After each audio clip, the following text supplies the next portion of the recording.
Hello, everyone. Welcome, welcome, welcome. Daddy always said if I show up, work hard, pray strong, I can do anything. You'll be defined by the thoughts in your mind. Don't you ever let We're going to go ahead and get started in just a couple minutes, give people an opportunity to join. Thank you for coming in tonight. Through all these years, my life is the proof. Every word they told me was the truth. Don't tell me I can't when I know I can. Don't tell me I'm not when I know I am. Don't tell me I won't, cause I'm gonna do Hey, Curtis. Hey there, Felita. iPhone user. Hello. How's everybody? Let me know where you're chiming in from. Drop it in the chat. anyway.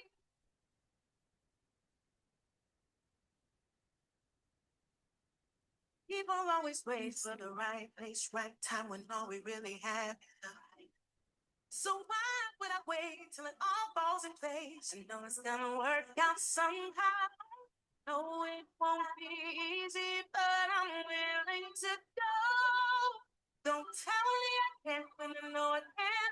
Don't tell me All right. don't tell me I won't. We've got about 3 more minutes and we're going to go ahead and get started.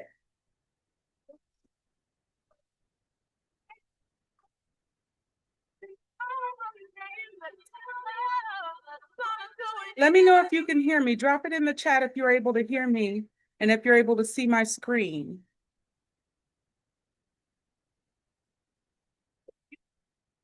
Journey is you just never. All right. Welcome, welcome, welcome. You'll get there for sure. Angela, welcome. Thank you for joining tonight. Thanks, Curtis. You can hear me. Thank you. If you guys can hear me, just drop it in the chat. Let me know where you're calling in from. Are you in Wayne County, Oakland County? We're going to get started in about 2 minutes. 3 minutes. It's 6:56, 7. So we're going to get started at 7, no later than 7:01. Felita, Harper Woods. Awesome. Curtis, you're in Oakland County. Cool beans. All right. We're going to have a good time tonight. Welcome, everyone. Lots of information. Lots of information. Macomb County, Angela. All righty, Angela. Hey, welcome, Brian. Welcome. iPhone user. Who's that iPhone user? All right. If you live in one of these cities right here, what? Yeah.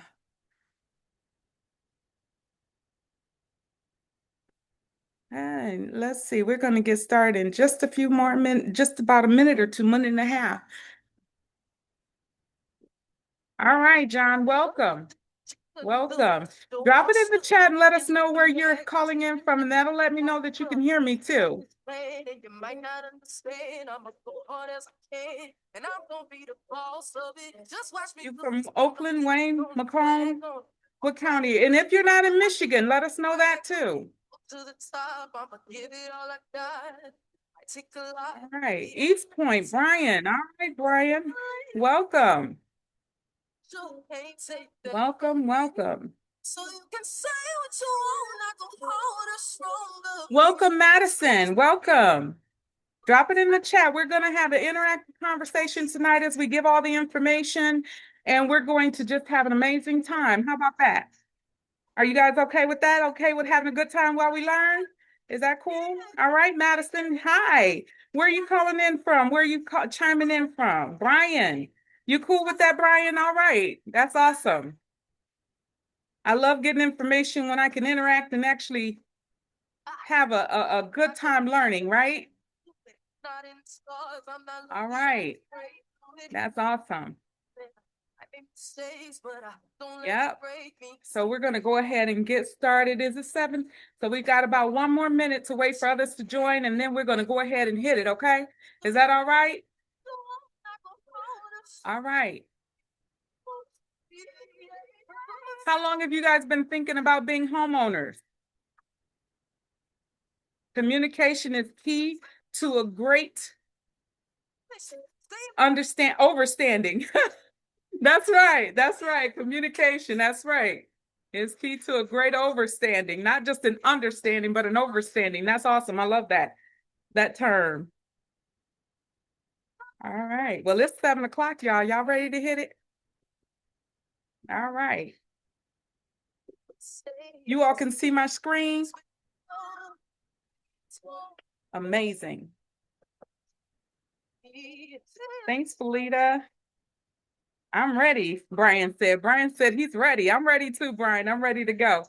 I've been waiting for this all day, all week actually, as I've been putting this presentation together, just ready to go, right?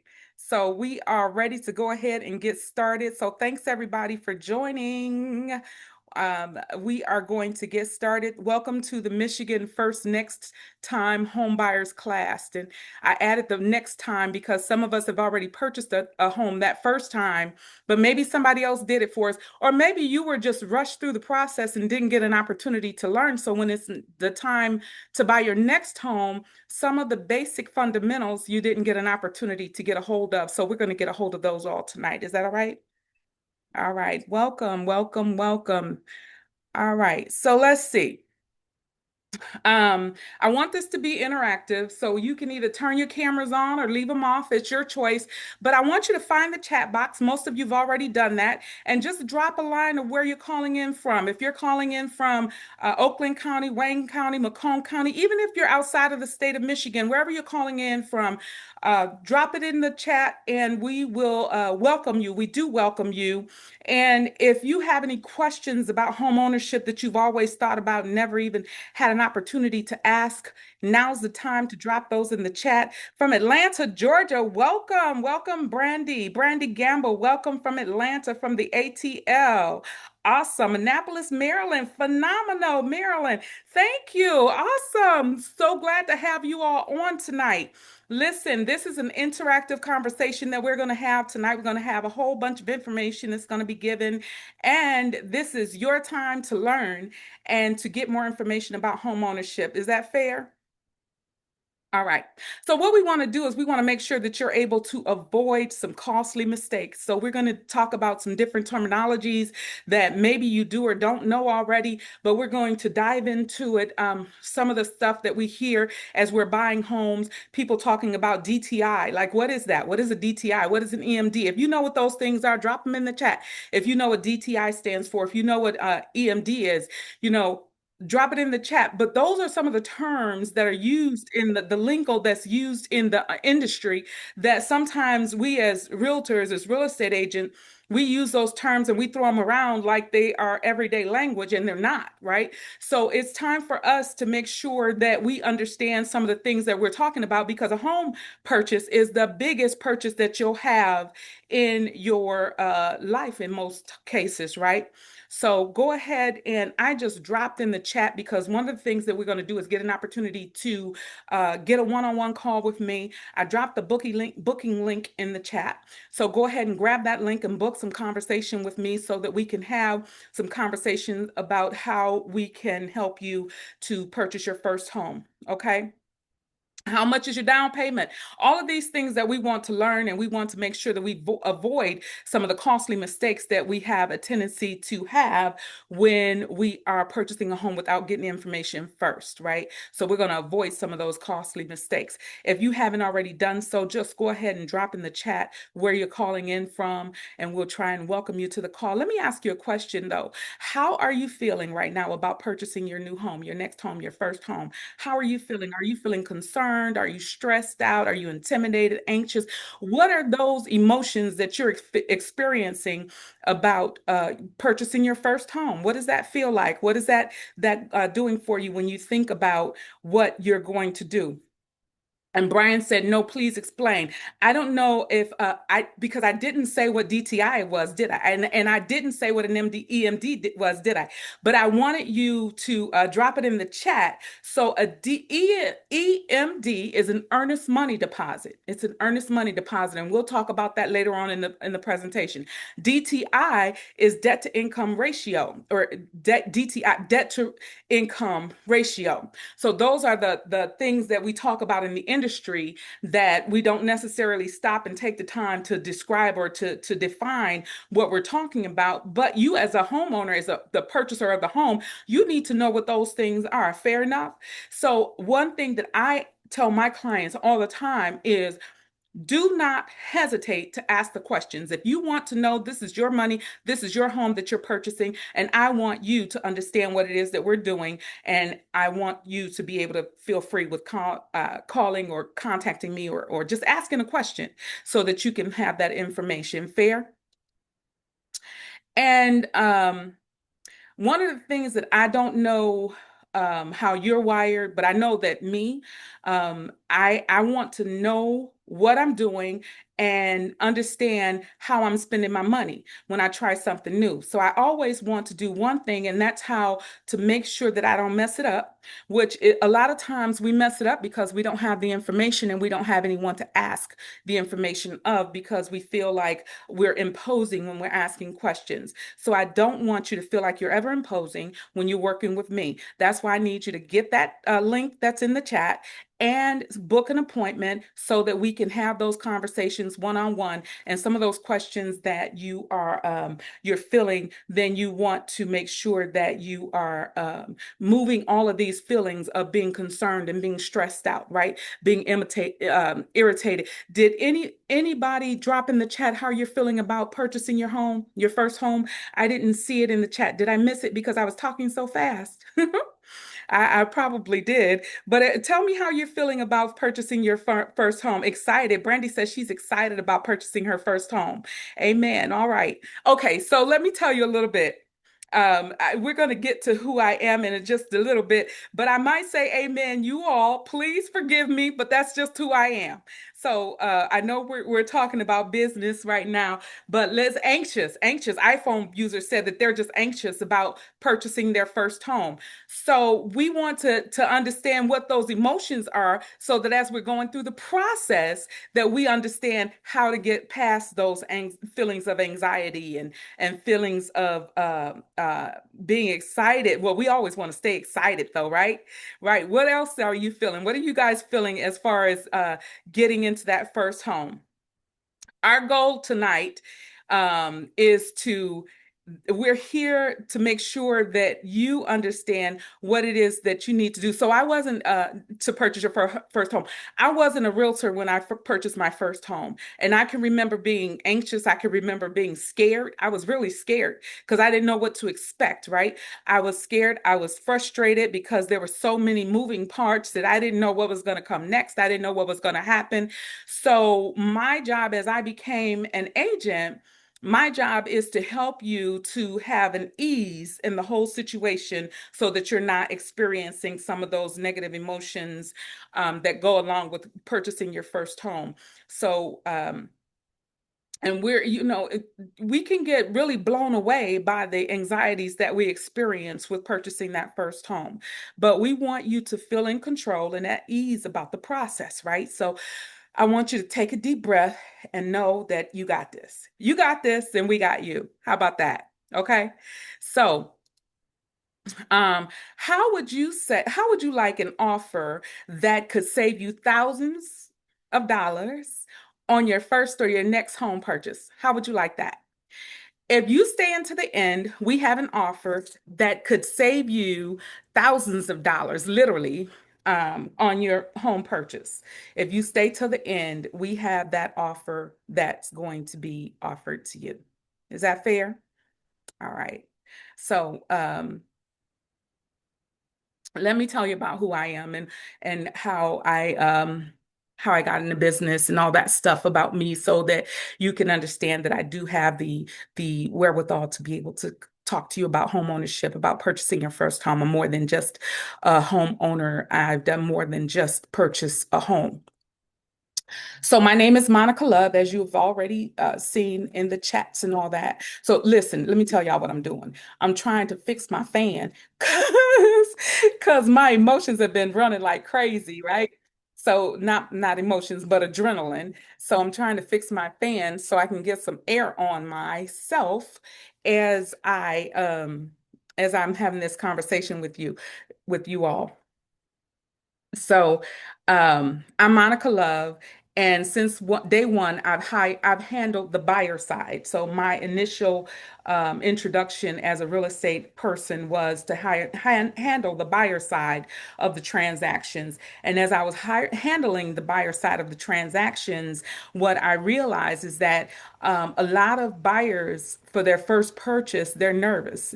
And I love turning nervous renters into proud homeowners and later I incorporated listing homes because I understood that sometimes people have already purchased a home, but they have a home that they want to sell or need to sell. And a lot of times when people already have a home to sell, they don't know that they can go out and get another home even while they're in that home because there is an ability for the lender to get you approved, which is contingent on the sale of your first home. Is that clear enough? That's why you need to go ahead and book a call with me so that you can get those nerves out your system and go ahead and know that you can purchase a home even if you already have one, because we will do what's called contingency purchase, okay? And we can talk about what all of that looks like and what that means for you as a homeowner, even a second time homeowner. What does that look like, right? So you can do that. And I want you, oh, who am I? I was talking about who I am, and then I went on to talk more about home ownership. But let's see, there's lots of moving parts. John said, you are right. There are lots and lots of moving parts. And because there are so many moving parts, it's important. It is important to have someone in your corner who is going to give you the information that you need and go to bat for you. And I've sold hundreds of homes either on the buy side or the sell side. I am an investor as well. And so I have over 25 years of experience in the industry. I have my own brokerage, I have my own property management company, and I'm a three-time best-selling author. I've spoken in different arenas. I have authored 6 books. Even though I'm a three-time bestseller, I've authored 6. So I coach folks in their business endeavors. I'm a licensed financial professional. So purchasing a home, of course, has a lot to do with finances. So I have a lot of relationships with financial professionals who are licensed and can help you. Maybe you're not ready to buy a home now, but you know that you want to, and you need to get your finances in order. Well, we have relationships where we can put you in contact. If we don't have the time to do it, we can put you in contact with those who do and help you to get ready to go ahead and purchase that first home. Did you know one of the things that intrigues me about home ownership is, did you know that 30% of the wealth in America is in home ownership? I'm not talking about commercial properties, but I'm talking about just really owning your own home. Because of the equity that's housed in home ownership, there's 30% of the wealth that's in home ownership. So if you are interested in building a legacy, if you're interested in establishing a legacy so that your kids, your grandkids, whoever it is, will have something to springboard from, then you need a home. You need to think about purchasing your first home so that you can get there for you and your family. So what's my why? So on the screen there, you see my son and his wife and his children. They have 3 children, 3 daughters, and those are my why. My girls. I call them my girls. So my 3 girls are my why, and their age is 10. My one just turned 10 in July, my oldest girl. And then the middle one is 3 years old, and the baby just turned a year old last month. So, want to make sure that you know who I am. And then there's my honey over there, my honey and I. This is my why, my family. Family means everything to me. So that's my big why. And my family is very important, and I want to make sure that they have something to springboard from, and that they're not just blowing in the wind trying to find their way, but they have something that they can always call their own and that they could call their home. How about that? If you have a why of why you want to purchase a home, drop it in the chat. Drop in the chat why you want to purchase your own home. Why is it that you're thinking about becoming a homeowner? First time, second time, regardless. Tell me why you want to become a homeowner and why it's important to you to have your own home. Drop it in the chat. Because I deserve it. I know that's right, Angela. You do deserve it. You do deserve it. And you know what? Home ownership comes with a sense of pride. It comes with a sense of pride, and we deserve home ownership. We deserve the right to own a piece of the American pie. You know, the American pie looks a little different nowadays than it used to, right? It does. It looks a little different. But even though it looks a little different, it's still an opportunity for us to have something to springboard from for our children. iPhone user says, I want to leave something for my grandchildren. Listen, I know that's right. I don't know if iPhone is a girl or a guy, but honey, listen, I know that's the truth, right? We want to have something that we could leave for our grandchildren. We just forget all about the children sometimes. And just skip right on over to the grandchildren. You all heard me say my girls are my reason. Um, but my kids, my girls, and even though I didn't birth any girls, I birthed a boy, but he had those girls just for me, and Nana wants to leave something for her girls, right? And she says, my name is Tracy. My name is Tracy. Okay. Oh, that's okay. That's all right, Tracy. So Tracy says that they want to leave something for their girl. So my BFF's name is Tracy, but I do realize that Tracy could be a girl or a guy. So I don't want to disrespect you, and I'm just going to yeah. So and then who else? Somebody else says something to change the start of generational wealth. Yes, to start generational Capri. You know what? Generational wealth is so important. I told you one of the reasons that I'm so interested and the reason that I got my license as a financial professional, even though I am a real estate broker, I do have my license as a financial professional because generational wealth is important and it's real. And one of the ways to start that generational wealth opportunity is through home ownership. Again, 30% of the wealth in America is as a result of home ownership. So we want to have that initial step into generational wealth building, and that comes with home ownership. So it's time for us to start thinking differently, right?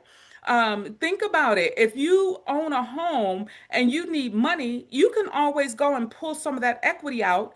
How many of you know what equity is, right? That's another one of those words that we throw around a lot. Equity, home equity. What is that? All right, Tracy, I see you, girl. Okay. And then Brian says, do what no one showed me. That part right there, no one showed me how to do, right? And a lot of times we don't get shown how to do it because it's just taken for granted that it's something that you do talking around the dinner table. As I was talking about who I am and what I do, I actually go into the schools and tutor and mentor kids in the area of real estate. Why? Because it's important to me for young people to understand what homeownership looks like. A lot of our young people are, their parents are lifelong renters, and so that's what they aspire to do is to become a lifelong renter. Well, if I can teach them what homeownership is, if I could teach them what real estate, getting into the business, the profession of real estate is, and what that looks like, then maybe they could have different aspirations. So it's important for us to make sure that our next generation has that information so that they too can aspire to do something different, something more, something better than what we had the opportunity to do and to be and to get, right? How about that? So, first timers' mistakes. So, based on my 25 years of experience, I've noticed that 90% of first time home buyers do the wrong deal. They do the wrong deal. And the reason is because they don't have the information. But everybody on this line, you have an opportunity to get the information. Listen, I'm gonna drop my link in the line in the chat once again there. And go ahead and book a call with me, book a call so that we could talk about how to get you to so that you don't do that, be a part of that 90%, right? So that you don't make those mistakes that a lot of folks make that cost them thousands of dollars, that cost them thousands of dollars. If you book your appointment today, so I said at the beginning of the call that I was going to give an opportunity to get a savings of thousands of dollars that could be worth thousands of dollars, right? If you book your conversation with us tonight, when you all buy your first home with us, then you will still get that same deal of being able to save thousands of dollars. I'm going to tell you what it is later on in the conversation. But right now, I need you to know because I understand that some of you are just getting off work, you've had a long day, whatever, and you maybe need to drop off early. But I need you to go ahead and book the call before you drop so that you can get that savings as you purchase your first home. How about, is that fair? That's fair enough, right? So, I think I tell you, I told you what DTI is, debt to income ratio. Did I tell you what EMD is, earnest money deposit? And that's the initial deposit that you'll put down on your home. And we'll talk more about that. And the information that you'll have it with a gladiator so that and I'm talking about your girl, so that you'll be able to save thousands of dollars and not make a lot of those first time homeowner mistakes. One of the number one mistake, excuse me, that homeowners make, first time homeowners make is that they don't take advantage of incentive programs. They don't take advantage of incentive programs. A lot of times we hear about these incentive programs. Have you all ever heard of the grants and the opportunities that are available for purchasing houses, but then you don't know how to get them. You don't know how to take advantage of the down payment assistance programs. You don't know how to take advantage of any of these programs. So you just think about, yeah, it's not for me. Is that your story? Have you thought about it, but then you don't know how to get a hold of them? Have to get approved first. You do have to get approved. That is right, Brian. And Sharonda said yes. So you've thought about those first time home buyers programs, right? So in order to get those programs, you do have to be approved, but you do also have to qualify for them. In the state of Michigan, for those of you who are in the state of Michigan, and every state has its own programs that they offer, right? So in the state of Michigan, there is a program with MISHDA, which is the Michigan Housing Authority, that gives you offers up to $25,000 in down payment assistance for first generation home buyers, right? So you can get up to $25,000 for the purchase of your home. And when you get that down payment, there are some other programs that offer down payment assistance that are a percentage of whatever the purchase price is. Like for instance, I have a couple of examples on the screen. $105,000 house, if it's the 3% down payment program, that'll give you $3,100, or a 20% down payment program that will give you $21,000. So there are programs that are available for you, but you have to understand and know and have a gladiator on your side who will go to bat and get those homeowners, first time home purchasers programs. And there are some programs that you don't have to be a first time home buyer that in order to get them. You do have to take different classes. So there are different things. And if you need to know what you can do or how you qualify for some of those programs, scan the QR code, grab the link that's in the chat. Here's some of the cities, and that's just a handful of the cities that are in that are available for the down payment assistance programs. That's not all of them. I couldn't fit all of them on the screen. If I could fit all of them on the screen, then I wouldn't have had room for anything else. So there are tons of properties or cities that offer the homeowner program or benefits of down payment assistance. But give me a call. Get with me and let's find out if it's one of the areas that you're interested in living in as to whether or not you be able to take advantage of those programs. So that's the first mistake that people do, is that they don't take advantage of those programs. For me, working with first-time home buyers is personal. It's not just helping them find a house, but I'm guiding them into a chapter of possibilities and stability. I saw somebody put that in the chat about stability, about having stability, right? And it's the kind of legacy that you want to build from the security of a home ownership. First-time home buyers remind me why I love this business, because I get to witness that moment when a dream of a home ownership transforms into a front door. And that's what we want to do. We want to transform that dream into an actual front door so that you're able to understand that you're able to get into that first time home. And raise your hand if you like the idea of leaving thousands and tens of thousands on the table. Raise your hand. Nobody's hand is going up, right? Because don't nobody want to leave tens of thousands or thousands of dollars on the table. We want to make sure that we take advantage of the incentives of the programs that are out there and available for us. And we want to make sure of having that the least out of pocket that we can have and getting the most bang for our buck. That's what we want to make sure that we do. So grab that link, book your appointment. I do see those bookings that are coming in. So thank you very much for those bookings. But listen, I need you to go ahead and grab your spot before they get booked up. And so none of us want to leave anything on the table. We want to make sure that we're able to take advantage of whatever down payment programs that are available. Grab the link, book the call, book your conversation now. That's a free conversation. Oh, and I should have said this at the beginning. I am not going to wait to the end and sell you anything. No, that's not what we're here for. What we're here for is to learn how to avoid the things that first-time homeowners spend thousands of dollars on unnecessarily. Deal? All right. So, what is a first-time home buyer program? A first-time home buyer program, they have different criteria that they offer. And there are literally no fewer than 10 of these first time home buyer programs in the state of Michigan, right? So, there are specific to areas. So every area has its own program. Depending on the income that you're coming to the table with, it depends on the family size.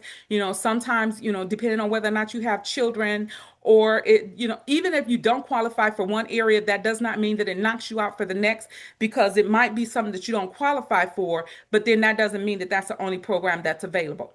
Okay, so that's why you need to book a call so that we could talk about what those home buyer programs are in your specific area.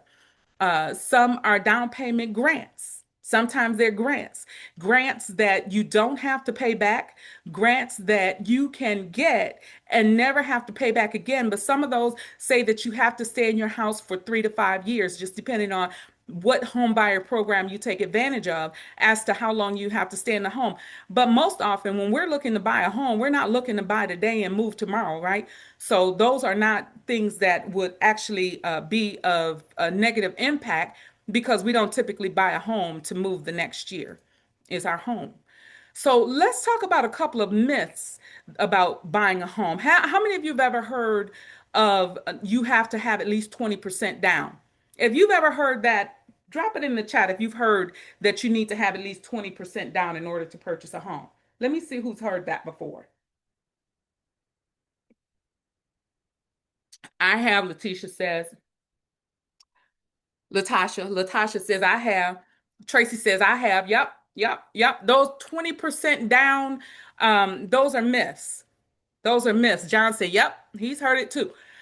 Those are myths. You don't always have to have 20% down. Now, you can put 20% down if you want to, but you don't always have to have 20% down.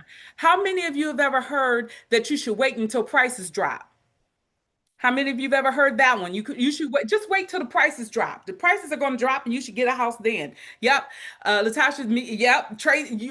That's right. We hear about those things, and Tasha Mack says raised her hand. But listen, y'all, you have heard about those things, but those are ugly myths. When we get to the end, Tasha, we're going to have an opportunity for you to raise your hand so we can have some of those conversations. But that's why you need to book a call with me, so that some of the stuff, the questions that you might have, some of it you might want to ask out loud, some of it you might not. Book a conversation and let's talk about it. Let me tell you one of the facts. They're talking about, wait till the price of houses drop. When the price, so this is the house, this is the interest rate. When the price of the house drops, the interest rates typically rise, and that's just an industry standard. And then when the rates drop, the price of the houses rise. So it's always a balancing act. So waiting on the one, you're gonna miss the other. Waiting on the other, you're gonna miss the one. And they say you marry your house and you date your rate, and that's because you can always refinance the rate. Guess what? The prices are not going to drop. Michigan is one of the last markets that has decently priced homes. Michigan prices are steadily rising. They have risen over 25-30% since the pandemic, and they're not going to drop anytime soon. A lot of investors are coming into the area, and those investors are purchasing up these homes. And as they're purchasing them up, they are making the cost of the home ownership even rise even more, which means that the longer you stay, the sooner you buy your home, the longer you stay in your home, the more equity that's built up in that home. So you want to make sure that you are getting in and staying in until so that you can get more equity out of your home, and you can let those prices those rates, those prices do whatever they're going to do, because you know that you have an opportunity to move forward with those with your equity that you're building in that home. And guess what? Not only is it a myth that you have to have 20% down, but in some cases, you can get into a home where, guess what, y'all? Somebody dropped zero in the chat. Somebody dropped zero in the chat. You can get into a house with zero down. You can get into a house with zero down. Okay, Monica, but can we get back to this right here? How many of you want to leave thousands of dollars on the table? Not I, said the rabbit, right? You don't want to leave thousands on the table. No, ma'am. No, sir.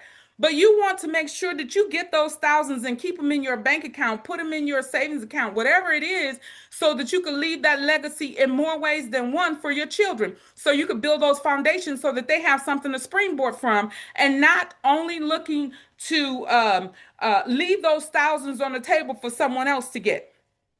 There are opportunities for you to get home ownership even at zero down. And guess what? We on to mistake number two. Ooh, mistake number two. What's mistake number two? Mistake number two is buyers do the right things, but in the wrong order. Y'all saw my cake up here, right? So have you ever made this mistake? So I didn't know how to bake cakes. And there's this little old lady that used to go to our church, and she would make the best doggone pound cakes you ever had in your life. And those pound cakes were so freaking delicious. I asked her one time, I said, "What do you do? How do you make this pound cake?" And she told me, she says, "Well, get some flour, some sugar, some eggs, some butter, and some vanilla flavor, and that's how you make the cake." I didn't ask her about the order, the sequence that it goes in. I figured out, anybody, any dummy can get some eggs and butter and all of that stuff, right? So I got the stuff and I put it all into a baking sheet, and I, mixed it up, and I baked it. My son, you all met my son on the picture before. He was a little boy at the time. And I gave him a piece of the cake, and he went, I was like, "What is it? Don't taste right?" He says, "No." He says, "It tastes like cornbread." So I had all of the right ingredients, but I didn't know what sequence to put them in. And because I didn't put them in the right sequence, your girl got a cake that was about equivalent to this. It's still a cake, right? It's still a cake. But it's not the kind of cake that you really want to eat, because it doesn't look right and it doesn't taste the same. So that's the mistake that we sometimes make as homeowners, is that it comes out still technically a cake, but did I nail it? I didn't nail it, right? So I want you to stick with the landing and all tens in place, and we're gonna land this puppy as we purchase your first home. How about that? Is that okay? The recipe for buying the wrong house. Listen to this. Listen. If you've done any of these things that I have listed on the screen, I want you to drop it in the chat. Yep, done that. If you have stalked Zillow, ooh, have you ever stalked Zillow and then disqualify yourself because you see all of the stuff that's on Zillow and you like, oh, I can never afford that. Or oh, I could never. Or all of the things that you feel like you really don't actually know, and you don't feel like you can obtain it. So you and then how about when we do this? When we see a house that we really like and we go to call in the number that's on the sign. You ever done that before? Don't do that. Don't do that. What about this? You visit an open house and then you let that person at the open house be your real estate for that particular house. For that house. Don't do that. Let me tell you why not. When you see those folks who have their names on the signs in front of the house, those are the listing agent's representative. Let me ask you a question.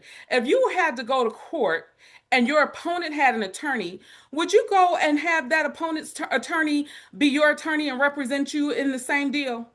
No, ma'am. No, sir. You wouldn't do that, would you? Drop it in the chat. Let me see. Let me see if somebody gonna let somebody else's attorney be your attorney. No, no, not me. I know, Tasha. Listen, no way, Jose, Tracy. No, we are not going to do that because that person represents the owner of the home. They don't represent you.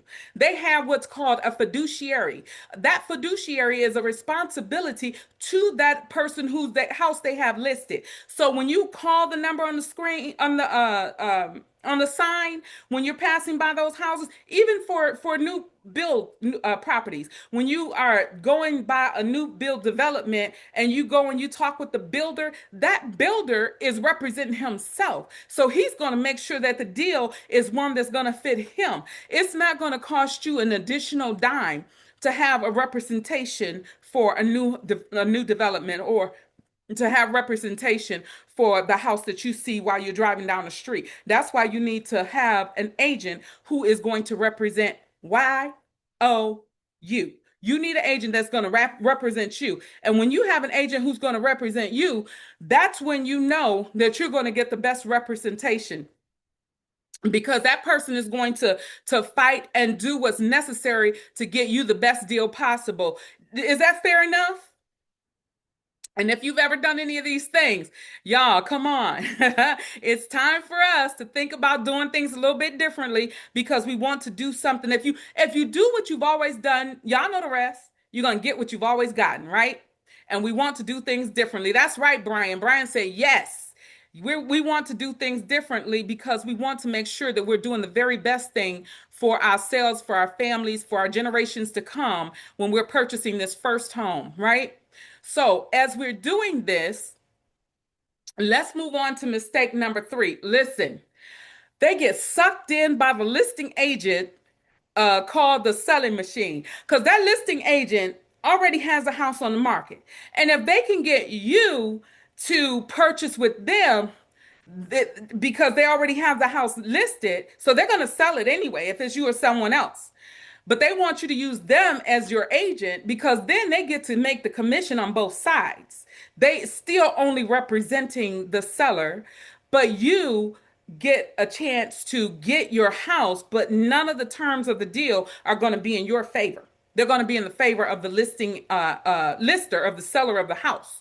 So that's why I call them the selling machine, because it's their job to sell the house, and it's your job though to make sure that you get the best representation possible so that you get the best deal. Is that clear? Is that cool?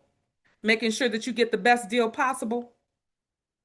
The problem with the seller's agent or the builder is that there's no one looking out for YOU. You've got to have someone looking out for you. If you don't have someone looking out for you, then everybody's looking out for the seller of the property and no one is actually helping you. And that is a tactic in the market to act like they're going to walk away, to act like they're going to, those are negotiation tactics. I failed to mention the fact that I've been negotiating for the last over 25 years, not just in real estate, but in other facets of the business as well. So you want someone who's not afraid to negotiate on your behalf. right? So you want to make sure that you have someone who's working for you, working on your behalf, and making sure that you get the best deal. That's right, Brian. Brian says it makes sense. It does. It makes perfect sense because you want to make sure that smooth dude with the tie on, that he's looking like he's helping you out because he's talking all the right stuff, but he knows what to say because he's been in the business for a minute. So he knows what to say to make you want to buy the house because you've already called him, so you're interested in the house. Now all he has to do is do a deal that's comparable for his lister, for his seller. He has to make the deal comparable for them, and all he has to do is woo you in. So you want to make sure that lady, that friendly lady with the clipboard, you want to make sure that you're not working with those folks who are working for the seller. That's like going into the courtroom with someone else's attorney. You want to have your own representation. And when you have your own representation, that's where you could sigh relief because you know that someone is working for you. Is that cool? Is that clear? What happens when you have a realtor that represents both the buyer and the seller? John said that. John, that's exactly what I'm talking about. That's where you have a realtor who represents both the buyer and the seller. But there is, especially in the state of Michigan, there is a law that says when you represent the buyer, we call it dual agency, but you can't truly represent two at the same time, right? Because if I am representing the buyer and the seller, I cannot tell that buyer what my seller said. So, and I cannot tell my seller what the buyer said unless I sign that seller agreement first. Then I have an obligation and a responsibility, fiduciary responsibility, to share all the information with my seller unless I get them to sign another agreement to say that they're okay with me representing the buyer. That doesn't even make sense because most sellers will say, no, I'm not doing that because that's going to take away from my ability to know exactly what's happening in the deal. So you can represent them and now you're going to try that, just it doesn't work. So you can represent, well, they say you can represent both as a dual agent, but you can't share all of the information. So really, only thing that you're representing is yourself, to be honest about it. Is that clear?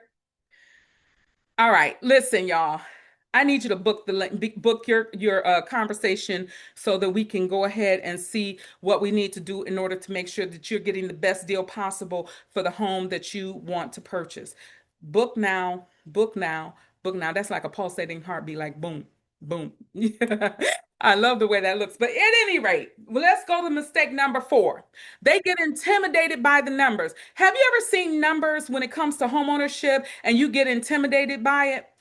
Pull out your pens and papers because now it's when we get down to the nitty gritty. This is mistake number 4, to get intimidated by the numbers and you be like, oh, I can't do it because I don't have that much money to do all this with. Well, there are ways to structure deals, y'all, and that's why you need someone who's going to represent you. Because if I'm representing you, then I'm going to make sure that we get the very best deal possible and you come out of your pocket with as little as possible. Is that fair enough? We want to make sure that you are able to get, okay, we say get in where you fit in. And wherever it is that you fit in, we want to make sure that you get in and still get an opportunity to get a home, purchase a home that you can actually afford. So let's talk about the ABC of the closing costs. The closing costs I put them in 3 categories. So this is so that we better understand. So A is the administrative and lender fees. This covers the lender's charges, the processor's fees, and processor fees for your loan, right? So the underwriting credit checks and the other administrative work, the mortgage approvals, all of that stuff are covered in that A, the fees, titles, and the lender's rates. All of that is A. So I think of A as the administrative stuff, okay? And then B is the buyer stuff. So the buyer's one-time costs, and these are the upfront one-time expenses needed to complete the purchase, like the appraisal, the inspection, the title search information, the insurance for that, the And sometimes there are attorney fees in some states. It just depends on what state. In the state of Michigan, it's not required that you have an attorney, but in some states like New York, you have to have an attorney to do a deal. So the B is the buyer's one-time cost that are done.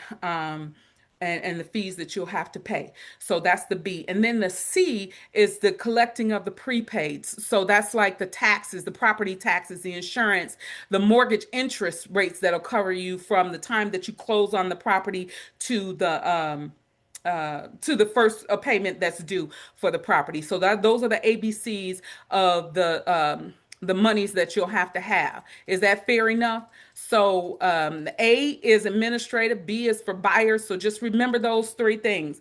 A, B, C. So the administrative fees, the buyer costs like the appraisals, inspections, and stuff, and then the C is collecting of the prepaids like the taxes and insurance and things like that.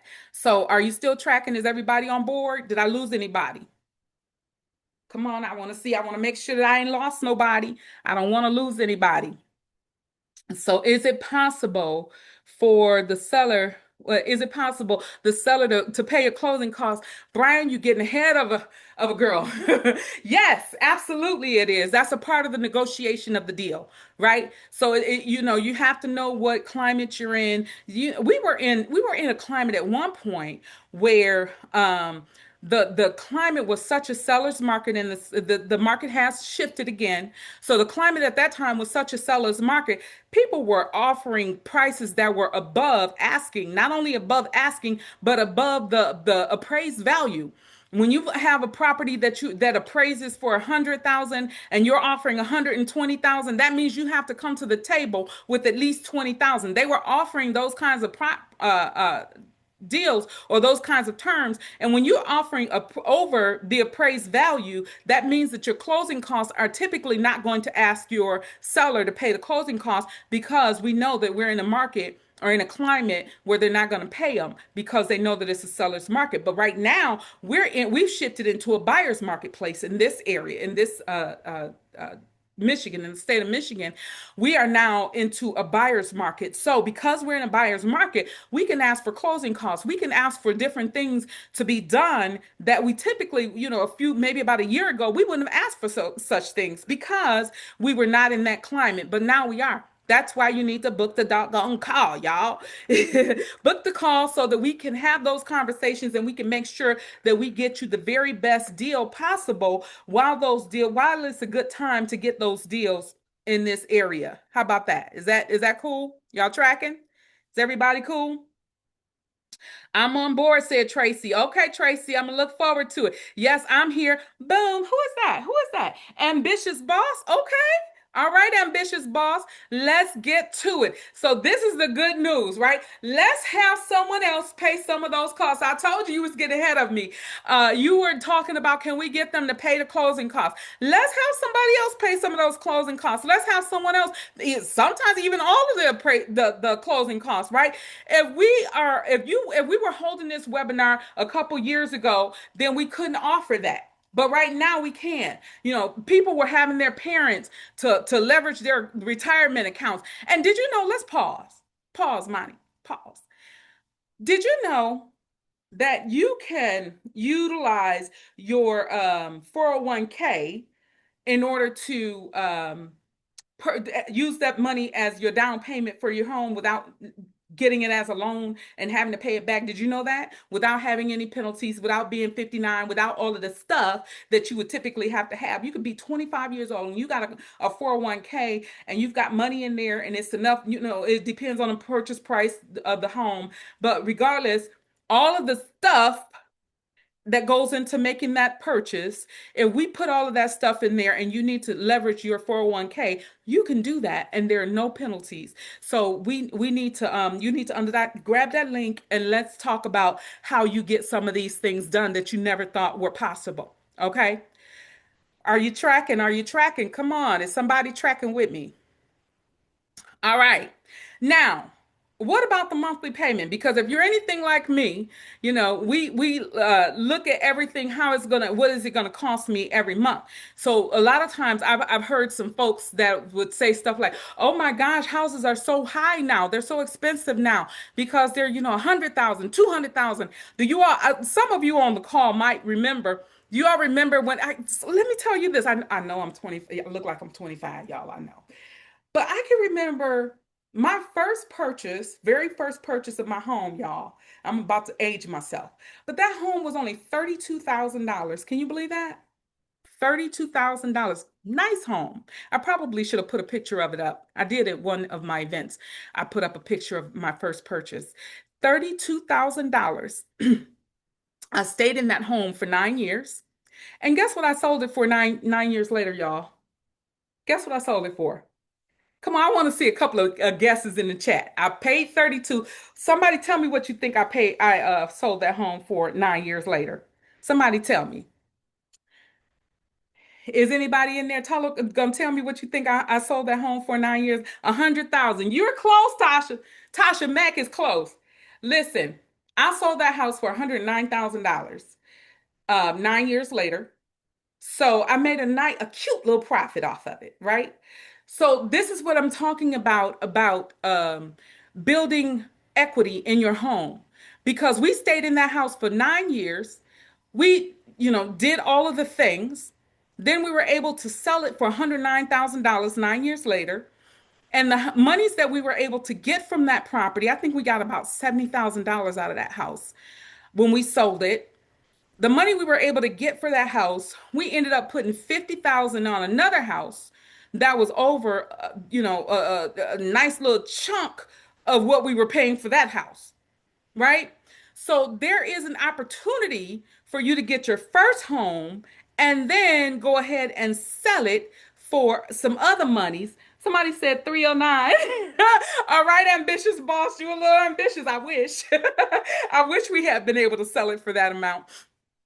But nonetheless, $80,000 in equity is kind of cute, y'all. That's kind of cute. There's not another avenue where you can get that kind of money in that kind of time frame. You have to play the game to win. That's what I want you to do. I want you to play the game to win. And when I'm talking about playing the game, I'm talking about the game of life. We're all playing it, right? So, how do you become a homeowner and make sure that you're playing to win and making sure that you're purchasing a home and getting the most equity, the most bang for your buck, baby? That's what we're talking about. Making sure that we're making it happen. How do you do that? You make sure that you get someone on your side who's going to fight for you, who's going to go to battle for you, who's going to go to bat for you. Okay. What about credit reporting? Woo! How about that? Credit reporting, because that's one of the things that turns us off from getting a home is because our credit scores are too low. We feel like we got how many of you, and give me some numbers. How many of you think that you need at least a 670 to get a house? How many of you think you need at least a 700 to get a house? Is anybody out there think you need about 700 credit score to get a house?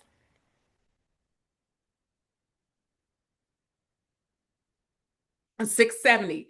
All right, 670, Tracy said. There are folks who out here who are able, especially if you get into some, so there's FHAs, there are VAs. Do we have any vets on the line? If you're a vet on the line, say something. Say something. Tasha says six something. Brian says 580. Brian, you bought in the house, man. The last time I looked, I think it was somewhere around 570 that you can get into a house at that kind of score. It depends on the type of loan that you qualify for. But that's why you need to book a call. You need to book a call so that we can see what you can qualify for and get you into a home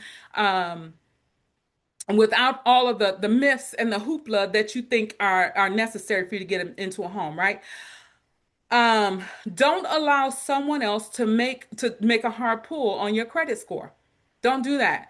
Don't go to someone who's going to do a hard pull. You want to do a soft pull. And the reason is because when they do hard pulls, if you don't purchase right then, your score is going to drop. your score is going to drop. And you don't want someone to do a hard pull, your credit score drop. And now instead of you having a 580, 570, now you've got a 520, 510, and you can't get a home. So you don't want to do a hard pull. You want to do a soft pull so that your credit score doesn't drop. That's credit 101. You want to make sure that you are not doing a hard pull on your credit so that you can get in the house. And if you are a vet, is it any vets in the house? 640 for an FHA. That's what who is that? Latasha said. I can't see it. Rogers. Ms. Rogers. I can't see the first name. I can't pronounce the first name, I don't think. But Ms. Rogers says 640 for an FHA. And that's good. That is, you can get into a house for 640. You can get into a house for as little as I believe it's 570, it might be 580. But the last time I looked, it was 570, 580 that you can get into a house with an FHA for. Okay. So you want to make sure that you set up an appointment so that we can see what we can do for you as far as your credit is concerned. Is that fair? Now, let's talk about the 5 steps in buying a home in 30 days. Let's tell the story with cost in mind. Okay, so let's tell the story. We're going to build our case and tell the story with the cost in mind. Now, these are 5 steps in buying a home in 30 days. So let's talk about who is going to be asking you for how much and when. Is that fair? So the first thing is that we want to make an offer on a house. Once we make the offer on the house, the first thing you're going to put down is your EMD. Remember, we talked about the EMD?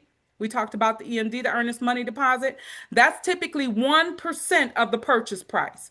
That's typically 1% of the purchase price. That 1% of the purchase price is what you have to put down first. Now, that 1% that you put down comes right off of the purchase price. So if you purchase in a house for $100,000, you put down $1,000. That means that you owe now $99,000 on that property. Okay. So that 1% that you put down comes right off of the purchase price of the property. Now, we need to make sure that the deal has legs. In order to do that, we need a home inspection. So we go and we get a home inspection. The home inspection is going to cost us about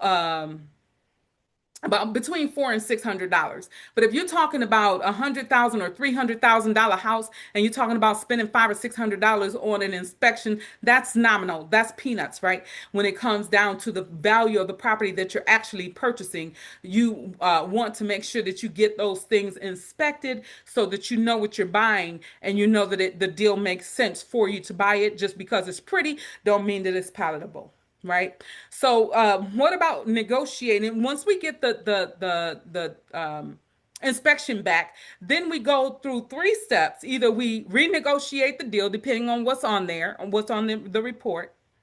We pick 2 to 3 items that are on the report, and we go back to the seller and you say, yo, Mr. Seller, this, that, and the other is wrong, so we need to renegotiate. Or we go back and we say, hey, everything looks beautiful, let's move forward. Or we go back and say, yo, we're not doing this. We're not comfortable, and so we're gonna back out of the deal. And when you back out of the deal, you get your EMD back.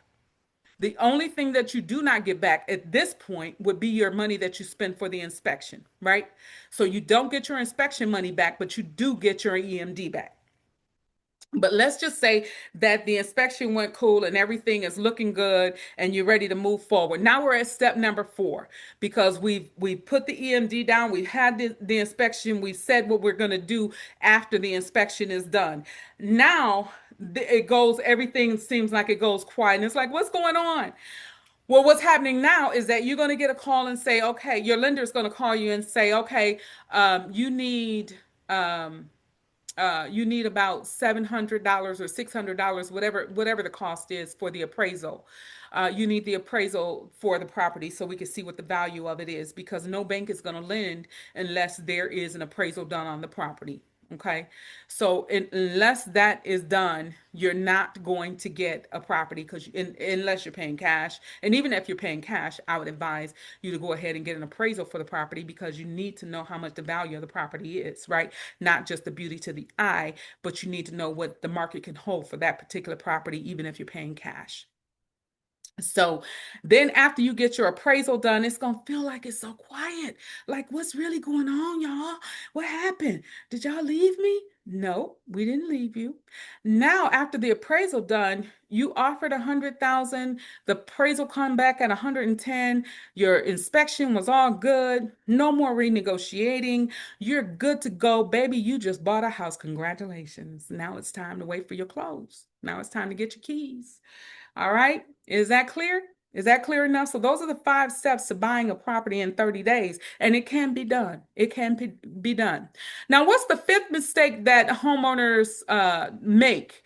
What is the fifth mistake that first-time homeowners make? And that fifth mistake is that they don't hire a gladiator. They don't hire a gladiator. What is a gladiator? A gladiator is someone, not just someone who can pop the lock, right? Um, but it's someone who can not only show you the house, but who do you all remember that commercial where it says it's so easy that even a dummy can do it? Well, that's what showing a house is. That's only 2% of what we do as real estate people, real estate agents is showing the house. That's just 2% of my job.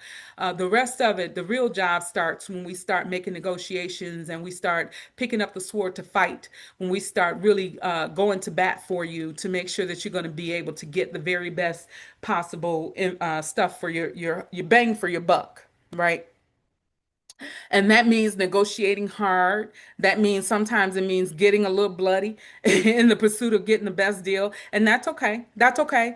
I'm never afraid. I'll go into bat for you. When I am your gladiator, when I am your realtor, I will go to bat for you. Why? Because you not only am I yours, but you're my client. So let's go. You know? And we want to make sure that you don't get the bad deal, a bad deal. We would definitely want to make sure of that. So, what do gladiators do differently? You can see on the screen there some of the things that a gladiator does differently. And that is that we make sure that we go to bat for you. We make sure that we are doing the best for our client and not doing the best for someone else, like if I were the listing agent if I were the listing agent on the deal. You know, when you're not the listing agent on the deal, you don't have an obligation to the seller. You have an obligation to your buyer. And that's what you want to make sure that you make good on, is doing what's best for your buyer. So you want to make sure that you do that. Is that fair enough? So, is every tactic that we try when we go to bat for you, is every tactic going to work? Not always. Not always. But will we pull it out and do all of the stops until the problem submits to us? Yeah, man. We don't try everything that we can try to make sure that we get the very best deal possible. And sometimes those deals that we're asking to do in a certain way, sometimes they don't get done. You come out with a bloody eye and a broken toe, but you tried your best, and that's all that you can ask for, is making sure that you try your best and do your best for your client. So let me ask you now. When we started, we asked how you were feeling. So I'm gonna ask you again, how are you feeling now that it's about time to go into getting ready for your first deal? How you feeling? How you feeling? We almost done. We almost done, y'all. How you feeling? Let me know how you're feeling. Are you confident? Are you excited? You hopeful? You ready? Are you ready? I'm hopeful. Somebody said I'm hopeful. Tasha said I'm hopeful. I know that's right. Hopeful, ready to get it done. How is anybody else feeling any kind of emotions out there? Are you hopeful? Are you excited? Are you ready? Are you eager to get into your new home? Come on, let us know. Let us know. I'm confident, and you should be. You should be confident, because we're going to make sure that we make it happen for you. I hope you all have booked your calls. If you've booked a call, say me. Just say me in the chat if you booked your calls. After I'll talk with you, Brian said, after I talk to you tomorrow, I'll be confident. Yeah, well, you can go ahead and get confident then, Brian, because we're able to do uh, some miraculous things, right? I work with several different lenders, and what one won't do, another one will. You all remember those sayings: what one won't do, another one will. So we will do whatever we can, within reason. There are some things that are just not doable, right? Um, I'm with Brian, said the iPhone user. Is that Tracy? Tracy said, I'm with Brian. I know that's right, Tracy. But we're going to make sure that we can get some confidence and some excitement, get you hopeful and ready, get you eager to purchase your first home. Is that a deal? Is that ready? Your job is to tell me what you really want. Tell me what you want, what you really, really want. Okay. Do you want 3 bedrooms? Do you want a garage? Do you want a backyard? Whatever it is that you want. Not everybody wants the same things. Some people want. I've heard people say, whatever I get, I just don't want a window over my sink. Something that's as minuscule as that. People are looking for, because a lot of times people don't buy a whole house. You know what they buy? A chandelier. they buy, a deck. It just happens to come with the rest of the house, right? So we'll find that right house for you, and we'll make sure that we do it as the best possible deal possible, and make sure that you're happy with your new home purchase, right? The best thing I can do, the thing that makes me most happy, is when I see someone purchase a home that they can feel good about for them and their families, and that they can feel like they now have what they need in order to go forward with their family and build something, their dreams, whatever it is that they need in order to build. Is that cool? Thank you, Felita. Thank you. All right. So, what about, have you booked your call? If you haven't, I just dropped the link again. Go ahead and book your call. And I said to you, at the beginning of this call, I said that I promised that if you stay to the end, that I'll give you an opportunity to save thousands. Well, here's the opportunity that I was talking about to save thousands. If you book a call with us tonight and you purchase a home with us, we will literally give you a free home warranty, compliments of Love Realty, which could literally save you thousands of dollars. So we'll give you a free home warranty that could save you thousands of dollars. Is that fair? Y'all good with that? How about, I would love to have purchased my home and had a home warranty that would have covered my home for should any mishaps have happened when I first purchased it that first year. Is that cool? All right. Yep, that's right. iPhone you. That's right, Tracy. We're going to give you a free home warranty. Compliments of Love Realty. All right.